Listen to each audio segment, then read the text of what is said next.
तो अपनी बहन प्रियंका गांधी का हाथ थामे आखिरकार राहुल गांधी की न्याय यात्रा खत्म हो गई। और आप जानते दिलचस्प बात यह थी कि इस बार कोई विवाद नहीं पैदा हुआ, कोई बहुत बड़ा विवाद नहीं हुआ। क्यों? क्योंकि याद कीजिए, जब राहुल गांधी ने अपनी भारत जोड़ो यात्रा शुरू की थी तो पहले ही दिन से भारतीय जनता पार्टी झूठ के सहारे, गोदी मीडिया झूठ के सहारे उन पर हमला बोल रहा था। मगर इसका फायदा राहुल गांधी को मिल रहा था, क्योंकि जितना ज्यादा हमला हो रहा था उतना ज्यादा उस यात्रा की चर्चा हो रही थी। इस बार राहुल गांधी की न्याय यात्रा पूरी तरह से नदारद, पूरी तरह से गायब थी।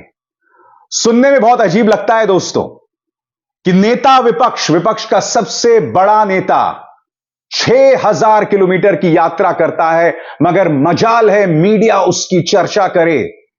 यह है इस देश की मीडिया की हालत। और यह न्याय यात्रा जब खत्म हुई तो उनकी बहन उनके साथ थी। राहुल गांधी ने कहा कि यह सरकार लगातार कोशिश कर रही है कि संविधान को खत्म कर दे, क्योंकि मीडिया इनके हाथ में है। वो मीडिया जो ना विपक्ष की सुनाना चाहता है और आम लोगों की आवाजों को दबाना चाहता है। मगर ये लोग संविधान को खत्म नहीं कर पाएंगे, क्योंकि हर कोशिश के सामने एक राहुल गांधी खड़ा होगा। सुनिए राहुल ने क्या कहा। घबराने की कोई जरूरत नहीं है। ये आप मत सोचिए कि बीजेपी आ गई, कॉन्स्टिट्यूशन को खत्म कर देंगे, ये कर देंगे, कुछ नहीं, इनमें इतना दम नहीं है, ये नहीं कर सकते। ये इन्होंने मीडिया को कैप्चर कर रखा है, ये आवाज बहुत करते हैं, मगर सच्चाई और हिंदुस्तान हमारे साइड है। धन्यवाद। आपको यह बात समझनी पड़ेगी दोस्तों कि आखिर राहुल गांधी मीडिया को कैप्चर करने की बात क्यों कर रहे हैं। अब तो यह बात शक से परे है। अब तो खुद भाजपा के समर्थक मानते हैं कि मीडिया पूरी तरह से भाजपा के कब्जे में। और मैं आपको एक छोटी सी मिसाल देना चाहता हूं दोस्तों। आज तक का कॉन्क्लेव हुआ, देश के एक बहुत बड़े चैनल आज तक का एक कॉन्क्लेव हुआ। प्रधानमंत्री वहां मौजूद थे आखिरी दिन। और क्या आप जानते हैं कि प्रधानमंत्री ने मंच पर खड़े होकर चुनावी नारे लगाए। चैनल के मालिक ताली बजा रहे थे। इसीलिए राहुल गांधी कह रहे हैं कि मीडिया पूरी तरह से उनके कब्जे में है। वो मंजर देखिए जो मीडिया के इतिहास का एक शर्मनाक लम्हा है। प्रधानमंत्री मंच पर खड़े होकर नारे लगाते हैं, आएगा तो मोदी ही, और तालियां अरुण पुरी और उनकी बेटी कल्ली पुरी बजा रहे थे। देखिए, इसलिए राहुल कह रहे हैं कि मीडिया पूरी तरह से उनके कैप्चर में है। राहुल गांधी ने प्रधानमंत्री नरेंद्र मोदी को भी आड़े हाथों लिया। उन्होंने कहा कि प्रधानमंत्री नरेंद्र मोदी गारंटी की बात करते हैं और यह गारंटी सिर्फ एक व्यक्ति से आती है, मगर जो गारंटी कांग्रेस देती है वो गारंटी जनता की आवाज से आती है। बड़ा सवाल ये, जब राहुल गांधी ये अपील कर रहे हैं कि क्या जनता में इसका कोई असर पड़ रहा है। राहुल गांधी ने 6700 किलोमीटर की यात्रा की, क्या इसका असर जनता पर पड़ेगा? सवाल यही है दोस्तों। सुनिए मोदी की गारंटी पर उन्होंने किस तरह से प्रहार किया। बात आपको बताऊं, 3-4 महीने पहले इन्होंने हमें कहा, देखिए हमें ये जो गारंटीज हैं हमें क्लियरली बता देना चाहिए देश को कि इंडिया गठबंधन आएगा तो क्या करेगा। और आज मैंने इनसे पूछा कि आप बताइए, ये जो हमने गारंटीज देश के सामने रखी हैं इससे आप खुश हैं? तो इन्होंने कहा मैं खुश हूं, मगर बहुत केओटिक डिस्कशन हुआ क्योंकि ये एक्चुअली कांग्रेस पार्टी की, राहुल गांधी की, खारगे जी की इंडिया गठबंधन की गारंटीज नहीं है। ये एक्चुअली हिंदुस्तान की आवाज है। उसको हमने चुन चुन के सुन के निकाला है, उसको रिफाइन किया है। बीजेपी ये काम कर ही नहीं सकती क्योंकि उनका तरीका सेंट्रलाइज है, ऊपर से बोलते हैं। नरेंद्र मोदी जी रेडार की बात करेंगे, सब कुछ नरेंद्र मोदी जी से निकलता है। उनके विजन में और आरएसएस के विजन में ज्ञान एक व्यक्ति के पास है। किसान के पास ज्ञान ही नहीं है, मजदूर के पास ज्ञान ही नहीं है, बेरोजगार युवक को कोई समझ नहीं है। आईआईटी की डिग्री है तो पूरी दुनिया को समझ गया। ये थिंकिंग है। तो इसके खिलाफ हमारी लड़ाई हो रही है। हिंदुस्तान का सबसे बड़ा साइंटिस्ट जितना उसमें ज्ञान है उतना ही ज्ञान हिंदुस्तान के किसान में है, बस दूसरे तरीके का है। और अंत में उन्होंने यह भी बताया कि इस न्याय यात्रा के क्या मायने हैं। वो साफ तौर पर कह रहे थे कि यह लड़ाई दो विचारधाराओं के बीच में है। एक विचारधारा जिसका ताल्लुक लोगों की आवाज लोकतंत्र से है, और दूसरी विचारधारा जो कि संघ की विचारधारा है, जो सब कुछ रौंद देना चाहती है। इस मौके पर उनकी बहन प्रियंका गांधी ने भी इस यात्रा के मायने समझाए, वो कुछ देर बाद। मगर सुनिए पहले राहुल गांधी ने क्या कहा। ये राहुल गांधी नहीं है, ये हिंदुस्तान में करोड़ों लोगों की फीलिंग है, उनमें से मैं एक हूं, और आप मेरे ऊपर फोकस कर देते हैं। बट भारत जोड़ो यात्रा में मैंने अपनी आंखों से देखा, मैं अकेला नहीं चल रहा था, लाखों लोग चले थे मेरे साथ। और एक्चुअली भारत जोड़ो यात्रा की स्ट्रेंथ राहुल गांधी नहीं था, भारत जोड़ो यात्रा की स्ट्रेंथ वो बाकी लोग थे। तो उन पे भी फोकस होना चाहिए, लड़ना हमें एक साथ है। और ये हिंदुस्तान के दो एक्सप्रेशंस के बीच में लड़ाई है।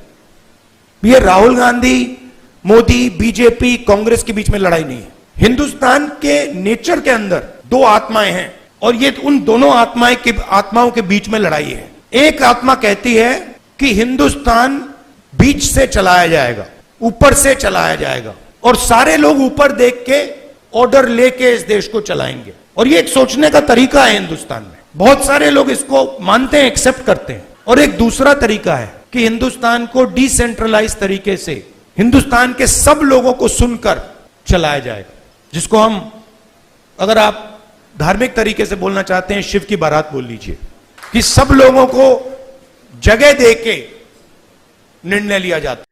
जी हां, प्रियंका गांधी भी इस लम्हे में उनके साथ मौजूद थी, क्योंकि मैं आपको बतलाना चाहूंगा कि लगातार भाजपा इस बात को लेकर हमला कर रही थी कि भाई प्रियंका मौजूद नहीं है, क्या भाई और बहन के रिश्ते खराब हो गए हैं। याद कीजिए, भारत जोड़ो यात्रा तब किसी और ने नहीं, बल्कि सूचना और प्रसारण मंत्री अनुराग ठाकुर ने यह कहा था कि भाई बहन के रिश्ते जो हैं अब सही नहीं रहे, इसलिए वो भारत जोड़ो यात्रा नहीं पहुंची। वो पहुंची थी और उनकी बात गलत साबित हुई। प्रियंका गांधी वाड्रा ने इस वक्त बताया कि इस यात्रा के दरअसल क्या मायने हैं। आज यहाँ आकर हम दोनों बहुत खुश हैं। आज राहुल जी की 6,700 किलोमीटर की भारत जोड़ो न्याय यात्रा खत्म हो रही है। इससे पहले 4,000 किलोमीटर की इन्होंने पैदल यात्रा की। ये यात्रा उन्होंने इसलिए की ताकि इस देश की आप असलियत समझें। आज हमारे देश की जो असलियत है उसको समझना बहुत जरूरी है। तो ये पूरी यात्रा जो है ये आपको जागरूक बनाने की यात्रा थी। आज हमारे देश में जनता की जागरूकता पर सबसे बड़ा आक्रमण हो रहा है।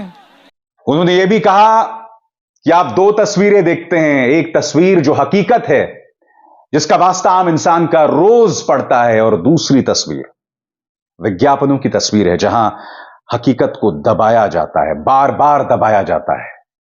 प्रियंका गांधी वाड्रा। तो आज जितना भी आप होर्डिंग्स पे देखते हो, आप इश्तिहारों पे देखते हो, टीवी पे देखते हो, ये सब आपको सच्चाई नहीं दिखा रहे हैं। तो जब हम सच्चाई को समझने की बात करते हैं, जब हम जागरूकता की बात करते हैं, तो हम ये बात करते हैं कि आपका अपना अनुभव क्या है, आपके जीवन के संघर्ष में पिछले 10 सालों से क्या परिवर्तन आया है। क्या महंगाई कम हुई है? हुई है? क्या बेरोजगारी कम हुई है? क्या आप समझ रहे हैं कि ये सरकार दो स्तर पर चल रही है? एक स्तर पर आपको ये दिखाया जा रहा है कि बड़े बड़े इवेंट हो रहे हैं, बड़े बड़े काम हो रहे हैं, और दूसरे स्तर पे इस तरह के निर्णय लिए जा रहे हैं जिससे आपकी कमर तोड़ी जा रही है। चाहे नोटबंदी हो, चाहे जीएसटी हो। आज रास्ते में एक जने आए, उन्होंने हमसे कहा कि उनका पूरा कारोबार जीएसटी की वजह से खत्म हो गया। चाहे बेरोजगारी की बात हो। एक और आए थे हमारे पास, एक लड़का आया, उनका नाम गुलशन था, आज ही इसी यात्रा में, और गुलशन ने हमें बताया कि अग्निवीर की परीक्षा 2 बार उन्होंने क्लियर की है, लेकिन वो जाना नहीं चाहता। राहुल गांधी अपनी इस न्याय यात्रा के दौरान उन्होंने एक नहीं कम से कम 3 घोषणाएं की दोस्तों। युवाओं के लिए न्याय योजना, महिलाओं के लिए न्याय योजना और किसानों के लिए भी 5 अहम घोषणाएं की थी। और एक बार फिर उन घोषणाओं के साथ उन्होंने कहा कि इस सरकार के अंतर्गत एक तरफ मजदूरों और किसानों के हित हैं जिसे रौंदा जा रहा है, और दूसरी तरफ उद्योगपति जिनके तमाम कर्जों को माफ कर दिया जाता है। जाहिर सी बात है, जब वो विचारधारा की लड़ाई कहते हैं तो कहीं ना कहीं इन 2 पहलू का भी जिक्र करते हैं कि एक पहलू जहां मजदूर और किसान है और दूसरी तरफ देश के धन्ना सेठ। राहुल गांधी, जब हमने किसान कर्जा माफी की बात उठाई, जब हम सरकार में थे, तो रिस्पांस मिला कि ये ठीक नहीं है, इससे किसान आलसी हो जाएगा। मनरेगा से गरीब व्यक्ति की आदत बिगड़ जाती है। मतलब वो काम कर रहा है, उसको आप उस काम के लिए पैसा दे रहे हो और उसकी आदत बिगड़ रही है। और दूसरी तरफ 20-25 लोग हैं, उनका 16 लाख करोड़ रुपए माफ हो रहा है, उनकी आदत नहीं बिगड़ रही। वो उसको पता नहीं विकास कहते हैं, डेवलपमेंट कहते हैं, प्रोग्रेस कहते हैं, पता नहीं क्या कहते हैं। तो अगर आप हिंदुस्तान के धन को देखें और उसको ट्रैक करें तो आपको दिखेगा कि ये जो सोने की चिड़िया कही जाती है, इसका पूरा का पूरा धन किसानों से, युवाओं से, दलितों से, आदिवासियों से, पिछड़ों से छीन कर ये 20, 25, 50, 200 कितने लोग हैं, ज्यादा नहीं है, इनके ओर फनल होता है। तो इसलिए हमने दूसरी यात्रा में न्याय शब्द जोड़ दिया, और इस यात्रा में हमारा फोकस उस पर था कि किस प्रकार का अन्याय हो रहा है। और हर कदम पे स्टूडेंट्स के पेपर लीक हो रहे हैं, किसान को एमएसपी नहीं मिल रही, मजदूर को मिनिमम वेज नहीं मिल रही, छोटे व्यापारियों को जीएसटी से दबाया जा रहा है। मतलब हर स्टेप पे, हर कदम पे लोग आ रहे थे, कह रहे थे हमारे साथ ये हो रहा है, मगर कंबाइंड कॉन्शियसनेस नहीं है। इसमें दो राय नहीं है कि पहले भारत जोड़ो यात्रा और उसके बाद न्याय यात्रा ने राहुल गांधी के रुतबे को बड़ा किया है। मगर राहुल गांधी को समझना पड़ेगा कि कांग्रेस की और इंडिया गठबंधन की चुनौती यहां से और गंभीर होती जा रही है, क्योंकि प्रचार तंत्र में पूरी तरह से प्रधानमंत्री छाए हुए हैं। न सिर्फ प्रधानमंत्री छाए हुए हैं, बल्कि विपक्ष को एक खलनायक के तौर पर पेश किया जाता है। देश की जनता में एक बहुत बड़ी आबादी है जहां कांग्रेस को देशद्रोही के तौर पर पेश किया जाता है, एंटी नेशनल के तौर पर पेश किया जाता है। मैं आपसे पूछना चाहूंगा, आपको क्या लगता है, जो प्रचार हम गोदी मीडिया के जरिए देखते हैं, क्या आप उस पर विश्वास करते हैं? नंबर 1। नंबर 2, क्या आपको लगता है कि आपके आसपास उसका असर पड़ता है? ये तमाम सवालात हैं जिसके जवाब जनता को देने पड़ेंगे, क्योंकि देखिए, विपक्ष की दुविधा यह है कि उनकी बात को मीडिया सलीके से दिखाता नहीं, उल्टा उन्हें बदनाम करता है, बल्कि जब वो कोई मांग उठाते हैं तो उनकी मांग को ही अनसुना कर दिया जाता है। मसलन जिस तरह से विपक्ष वीवीपैट का मुद्दा उठा रहा है। जयराम रमेश ने एक बार फिर प्रेस कॉन्फ्रेंस की और उन्होंने कहा कि हम बार बार वीवीपैट, ईवीएम्स में वीवीपैट की मांग कर रहे हैं जिससे चुनाव और पारदर्शी हो सकते हैं, मगर हमारी आवाज को अनसुना किया जा रहा है। जयराम रमेश। और मैं फिर से कहूंगा, 10 महीने से ये संवैधानिक संस्था जो अपने आप को निष्पक्ष कहती है, उन्होंने विपक्ष पार्टियों से मिलने से इनकार किया है। मई के महीने से इंडिया गठबंधन के नेता उनसे समय मांग रहे हैं वीवीपैट मुद्दे को लेकर। हम चाहते थे कि 100% वीवीपैट का इस्तेमाल हो चुनाव में। ईवीएम तो होगा, पर साथ साथ पेपर ट्रेल होना जरूरी है, ताकि मतदाता को विश्वास हो कि जो वो वोट कर रहे हैं, वो चुन रहे हैं, वो सही तरीके से रजिस्टर हो रहा है। पर हमसे मिलिए, जो हम दस्तावेज पेश करेंगे उस पर आप बैठ जाइए, कुछ कार्रवाई मत कीजिए, वो आप अधिकार है, क्योंकि आप तो चुनाव चलाने वाले हैं, संविधान आपको अधिकार देता है। पर लोकतंत्र में अगर विपक्ष की पार्टियों को की सुनवाई ही नहीं होती तो ये कैसी निष्पक्ष संस्था है? तो मैं फिर से कहूंगा, संवैधानिक संस्था, निष्पक्ष संस्था सही तरीके से अपनी निष्पक्षता को दिखाएं। प्रधानमंत्री के खिलाफ जो शिकायत जाती है, गृह मंत्री के खिलाफ जो शिकायत जाती है, उन पर कार्रवाई कीजिए और सिर्फ नोटिस कांग्रेस नेताओं को मत दीजिएगा, चेतावनी सिर्फ कांग्रेस नेताओं को मत दीजिएगा। यही तो हमारा अनुभव रहा है पिछले कुछ सालों में। तो एक तरफ कांग्रेस के सामने यह चुनौती कि वो सीधे प्रचार तंत्र से लड़ रहा है, मीडिया की क्या हालत है मैंने आपको शुरू में बता दिया दोस्तों, और दूसरी तरफ कांग्रेस के सभी खातों को फ्रीज कर दिया गया है, उस पर रोक लगा दी गई है। अब आप बताइए, अगर कांग्रेस अपने पैसे नहीं निकाल पाएगी तो चुनाव कैसे लड़ेगी? यहां तो बुनियादी वजूद पर सवाल खड़ा हो गया है, अस्तित्व पर सवाल खड़ा हो गया। मैं आपसे एक सवाल करता हूं, अगर आप भाजपा के भी समर्थक हैं तो आप चाहेंगे कि मुकाबला जबरदस्त हो, जिसमें कांटे की टक्कर हो, मगर अगर भाजपा विपक्ष को पूरी तरह से रौंद दे, जो कि उसने मीडिया में कर दिया है, प्रचार तंत्र में कर दिया है, एजेंसीज के जरिए रोज किया जा रहा है, सीक्रेट इलेक्टोरल बॉन्ड्स ने बुरी तरह से भाजपा को एक्सपोज कर दिया है, मगर गोदी मीडिया आपको यह नहीं दिखा रहा है। उल्टा व्हाट्सएप के जरिए यह झूठ चलाया जा रहा है कि साहब भाजपा के पास तो बहुत कम पैसे आए हैं, कुल 2000 करोड़ हैं, उसमें से भाजपा के पास सिर्फ 6000 करोड़ हैं। गलत बात, कुल 12000 करोड़ हैं सीक्रेट इलेक्टोरल बॉन्ड्स में, और उसमें से 50% भाजपा की जेब में गया है। और उसके अलावा मैंने बाकायदा कई शोज किए, जिसमें एक ये शो किया था कि क्या अमित शाह मेरे इन सवालों के जवाब देंगे, और मुद्दा क्या था दोस्तों? मुद्दा यही था कि भारतीय जनता पार्टी जो है वो कहीं ना कहीं सीक्रेट इलेक्टोरल बॉन्ड्स का इस्तेमाल कर रही है औद्योगिक घरानों पर दबाव बनाने के लिए। तो सीक्रेट इलेक्टोरल बॉन्ड्स में बार बार साबित हो रहा है कि किस तरह से क्विड प्रो क्वो, यानी कि चंदा दो और तुम्हें फायदा होगा, तुम्हें कॉन्ट्रैक्ट्स मिलेंगे, या फिर कहीं ना कहीं बार बार ये प्रमाण साबित उभर कर आ रहे हैं कि भाई पहले रेड पड़ती है और फिर अगले ही महीने आप चंदा दे देते हैं। ये तमाम चीजें जो सामने उभर कर आ रही, मगर कोई मीडिया आपको ये नहीं बता रहा, और ऊपर से आपने खाते फ्रीज कर दिए सबसे बड़े मुख्य विपक्षी दल के। तो कांग्रेस के सामने तो ये बुनियादी चुनौती है। सुनिए जयराम रमेश क्या कह रहे हैं। प्रधानमंत्री ने हमारी खाताबंदी कर दी है। वो इलेक्ट्रल बॉन्ड से तो 6000 करोड़ रुपया मिल गया उनको,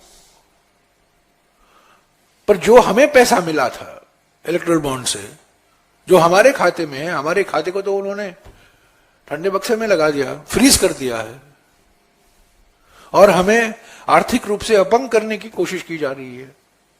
हमारी यूथ कांग्रेस अपना अकाउंट नहीं ऑपरेट कर सकती है, हम अपना पब्लिसिटी कैंपेन शुरू नहीं कर पा रहे हैं, प्रचार के लिए हम खर्च नहीं कर पा रहे हैं।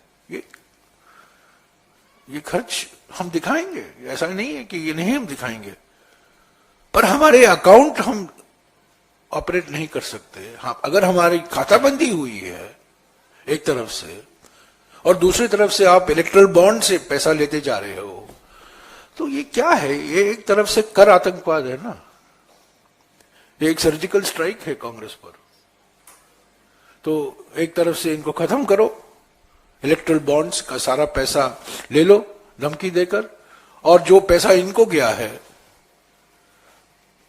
इनको इनके अकाउंट फ्रीज करो। हम ट्राइब्यूनल में गए, ट्राइब्यूनल से राहत नहीं मिली, हाईकोर्ट में गए, हाईकोर्ट से राहत नहीं मिली, तो अभी सुप्रीम कोर्ट का दरवाजा तो हम जरूर खटखटाएंगे, और हमें उम्मीद है कि हमको न्याय मिलेगा। लोकतंत्र ऐसा नहीं चल सकता। ये प्रधानमंत्री तो वन नेशन नो इलेक्शन करना चाहते हैं बस। हम चुनाव कैसे लड़ेंगे अगर हमारे खाते बंद हैं?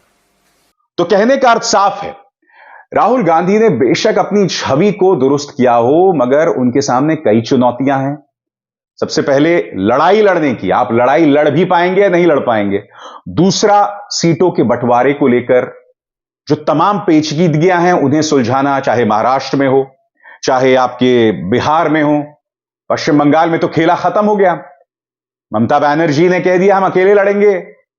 वहां तो जहां से कांग्रेस जीत भी रही है वहां पर भी उनके लिए मुश्किल पैदा हो गई, और वो भाजपा की वजह से नहीं, ममता बनर्जी की वजह से।